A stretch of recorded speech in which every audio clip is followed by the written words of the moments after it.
This time, I'm pleased to yield 2 minutes to the gentleman from Georgia, valuable member of the Armed Services Committee. Gentleman from Georgia is recognized. May proceed. Thank you, Madam Speaker. And I join my colleagues in expressing the will to have an honest debate over the War Powers Act, should the minority party choose to do so. Before I move any further, I would like to submit for the record a report from the Department of National Intelligence on Barack Obama's use of drones, an average of 67 drone strikes a year over his first 7 years in office, killing an average of 6 enemy combatants a week, wherein the minority said absolutely nothing about it at the time. So, if we want to have an honest debate about the War Powers Act, then let's have an honest debate about the War Powers Act. Why didn't we hear anything from our colleagues on the other side of the aisle about Libya when President Barack Obama took action that led to the death of Muammar Gaddafi? Why not Syria? Why not Yemen? Why is Iran individually spelled out in this resolution? The only reason Iran is singled out in this resolution is to take a political jab at President Trump for utilizing an airstrike to take out General Soleimani, a terrorist who was responsible for killing thousands of Americans, partner troops, and yes, Iranians.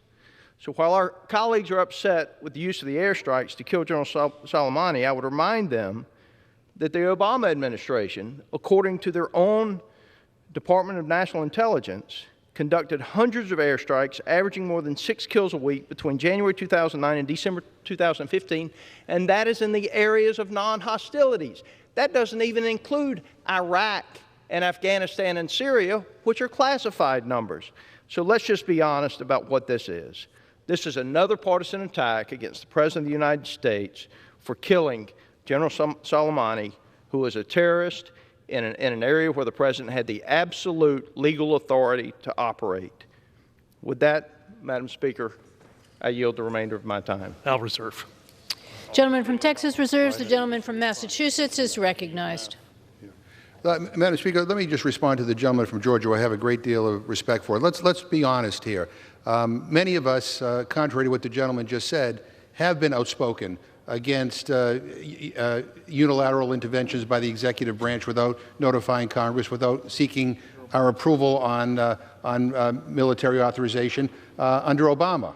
And I, for one, was critical of his drone attacks. I raised issues about our involvement in Syria. I want to ask unanimous consent to insert in the record a statement that I made saying that Congress should reconvene and debate and vote on a resolution with regard to what the Obama administration was doing in Libya. So some of us have been consistent on this through Democratic and Republican administrations. So I take great exception when anybody tries to say that that we're raising this issue just purely for political purposes. For me, it's not.